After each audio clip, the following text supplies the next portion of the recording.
So I initially wanted to make my next video about something with acne or something about OCD, but then I thought about something else that I kind of want to talk about as well. It's not really a topic related to either one of them, but it's more of a topic that I still feel in a way kind of strongly about, but not really. So basically what I want to talk about today was basically the new documentary on Michael Jackson called Leaving Neverland. Leaving Neverland is a new two-part documentary. It's both 2 hours long each, 4 hours in total. It's on HBO. What the documentary is basically about is about two guys who basically knew Michael Jackson from early ages. It's Wade Robson and James Safechuck. Wade Robson met Michael Jackson because he won a dance contest dressed as Michael Jackson on some talent show, I believe, and he got to meet him there. And then James Safechuck was in a commercial with Michael Jackson in the late 1980s with Coca-Cola. Now, before I say anything, I do want to say that I don't think child sexual abuse is any minor thing. We shouldn't take these things lightly, and of course, I feel sorry for anyone who's ever gone through child molestation and anything like that. So I don't want to, downplay any sort of child molestation, but with this I feel like it's different, because there's a lot of inconsistencies with their story, and there is a big what if on their claim about them being sexually abused. Now, me personally, I haven't watched the Leaving Neverland documentary yet, but I will soon. But I have read articles on it, I've read videos on it, I've read recaps about what's basically the gist of it, and I've read some pretty horrific stuff, some pretty nasty stuff that Wade and James say Michael did to them when they were kids. Like, basically Wade said that Michael attempted to penetrate him during the last sexual encounters they had when he was a kid. And then James Safechuck said that Michael introduced him to masturbation. He would masturbate himself and also James Safechuck. So when I read that and I watched videos on it, I was like, wow, that is completely horrifying. And of course, you don't want kids dealing with that. But there are some what if questions about everything that's gone on. First, and the biggest what if, is why they waited till he's dead to come up with these claims. And two, you're suing for $100 million over these claims, which is a bit of a steep price if you ask me. Like, you're suing a dead guy, or more of his estate, and the dead guy can't even defend himself because he's not here anymore. So it's like you're making these claims based off what you say happened. It's one thing to accuse someone, but it's also another thing to get asked for $100 million. That settlement, that accusation was thrown out of court, but Wade Robson, I hear, is appealing it.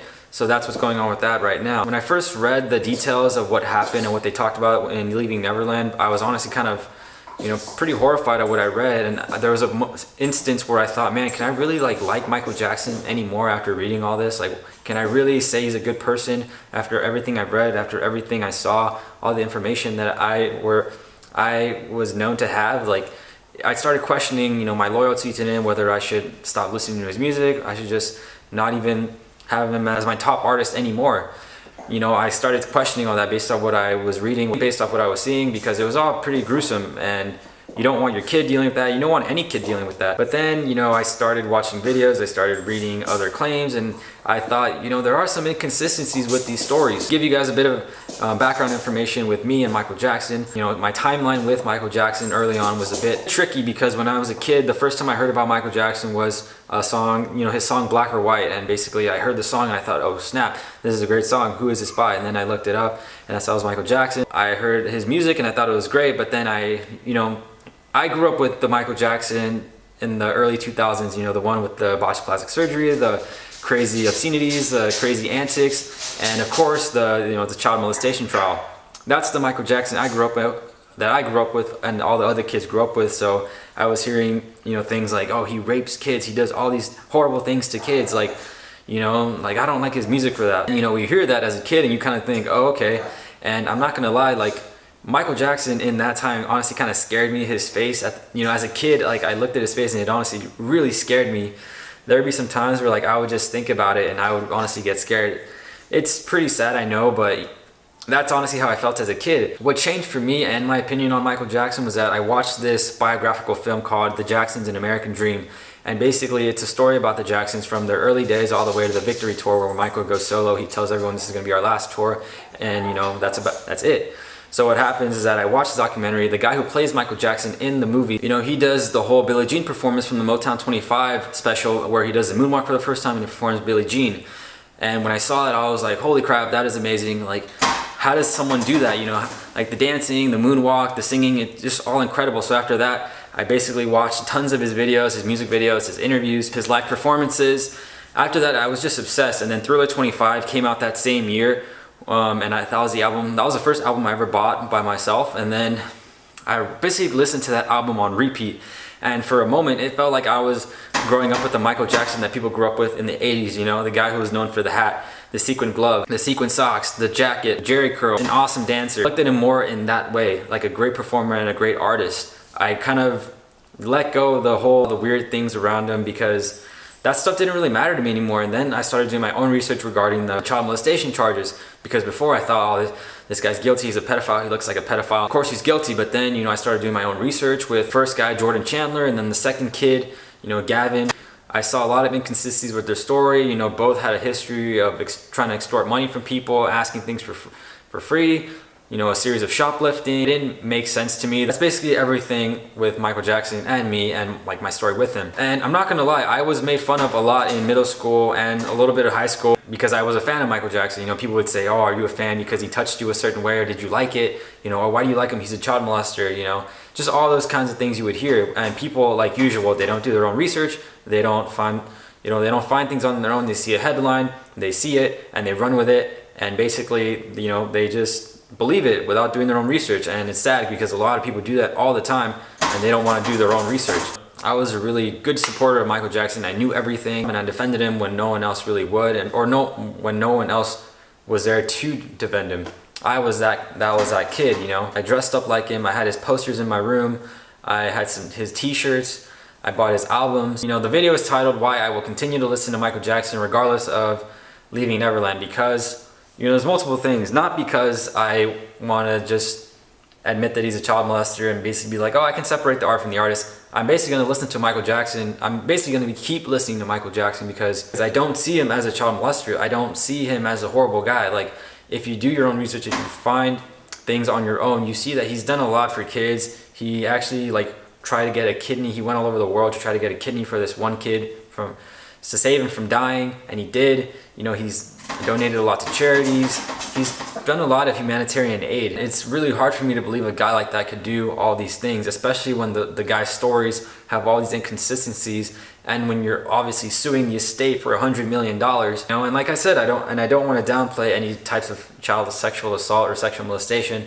That's not something I want to do, and that's something that's horrible. But with this case, it's like you see the Michael Jackson estate, the wealthiest it's ever been, and you see Michael Jackson being the top dead earning performer constantly throughout the years now, and you kind of see, and one might see this as a chance to get rich. You know, Wade Robson is an interesting guy because he is on record saying that Michael Jackson never did anything to him. He stood on trial and said that Michael Jackson never touched him at all. He's seen numerous interviews defending him, and there are other videos of him talking greatly about him, performing in for his music.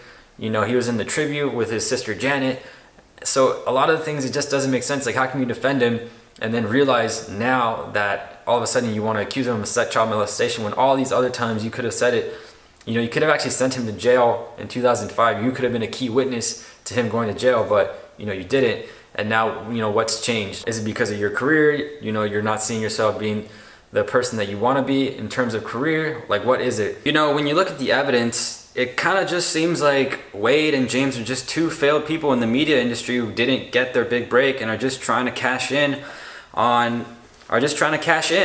That's basically it. You know, there's tons of videos on YouTube you guys can search up debunking their lies, debunking the whole documentary, which I have seen, and it all makes sense, especially with Wade's blog posts, James's career with directing and trying to make something out of that. You know, it all kind of ties in with the timing of their lawsuits and with everything. You know, trust me, I've seen some clips from the documentary, them talking about the emotional abuse, the sexual abuse they got, and it seems real, it seems totally genuine. But let's also talk about another guy, Jussie Smollett, you know, the guy from that TV show from, I think it was Chicago or Empire, one of those shows. Basically, he claimed that he was attacked by two white guys in MAGA hats who basically were shouting racial epithets at him and who beat him, and they basically yelled, "This is MAGA country." And basically he went on TV, he even did interviews crying and saying how he felt during the attack, and they showed pictures of the attack. And guess what? It was a lie. Jussie paid two actors from Nigeria to handle him a little bit, and then he used that as an excuse to say that it was by two white Trump-supporting white men. Basically, and the reason behind it was basically his career. He wanted more money from his TV show. He wasn't getting enough money that he thought, and he thought this would be a good publicity stunt to maybe get him more roles, maybe to get him more money from the show. And guess what happened? He's probably gonna go to jail, and he was basically called a shameful liar for calling a hate crime when it was actually something he staged himself. Here's a quick video of Jesse telling the whole world of what happened, and look at the tears, look at everything, and look how real it feels. How will you be able to heal?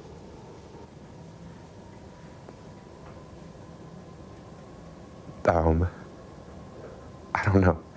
Let's just hope that they are. You know what I'm saying? Like, let's not go there yet. Let's, I was talking to a friend, and I said, I just want them to find them. And she said, sweetie, they're not gonna find them. And that just made me so angry, because, so I'm just gonna be left here with this? You know what I'm saying? Like, See, I'm not saying everyone lies, but it can happen with people when their careers are on the line, things aren't going well, and they see an opportunity, an easy opportunity where they feel like they can make hundreds of millions, which is what these two guys are suing for. It just kind of makes sense. Especially when there's an accusation, we want to find out till all the details come out, and then we make our choices based on the evidence. You know, I urge everyone, if you're a fan, even if you're not a fan of Michael Jackson, to do your own research on everything. Look at how many humanitarian causes he's contributed to, his track record with things like that, and you'll be amazed on what he's done. Are there weird things about Michael Jackson? I will admit, yes, there are. I'm a huge fan, but I can admit that there are some weird things about him. Like I don't condone the whole sleeping alone in the bed with boys, but you know, you have to understand where he came from. He feels like he's still a child. He has always said he never had a childhood. So Neverland was his way of kind of recreating the childhood with, you know, the Ferris wheel, the toy rides, the movie theater, the candy, everything, that atmosphere, just to kind of create something that he never had. So he sometimes even considered himself as a kid, where he felt like kids were more trustworthy than adults, and he preferred hanging out with them instead of adults. So, you know, he said it in interviews where he feels like it's okay, you know, if you're a child molester, it's not okay. But Michael Jackson, I am not a child molester, so I think it's fine. You know, but that's him. You know, that's his opinion, and everyone's allowed to have their own opinion. I still don't agree with it, but you can see from his perspective and with some context, it's not really anything crazy or malicious or sexual in that nature. Yes, is it a little weird? Yeah, but you know, remember the context. So now, honestly, after reading all this, reading all the testimonies, doing my own research, I had come to a conclusion that Michael did nothing wrong. I have always felt he did nothing wrong, and I will continue to believe he did nothing wrong. And hopefully we will see the truth to this case in the coming months, maybe years, and hopefully Wade Robson and James Safechuck will fall back to obscurity behind their failed careers. That's pretty much all I wanted to say on the subject. You know, I'm a huge Michael Jackson fan. I felt like I had to make this video for, you know, him. He's a guy who I really look up to, who's a guy I really respect, and if I ever had the chance to meet him, I would, but sadly he's gone, and I always will play his music. I always respect the guy. I always believe in truth. That's what I've always been as a person. I try to believe in facts and logic and truth, and I don't go by fake news. I don't go by hysteria. I don't go by headlines. I try to find the truth in everything, and that is what I believe the truth is. Michael Jackson was not a pedophile. He never did anything wrong. He was just a guy who was raised differently, who felt like he never had a childhood, and he had to, you know, he did things his own way. He did his own things in an unconventional way, but it was never sexual, it was never malicious, and I never thought he tried to hurt anyone.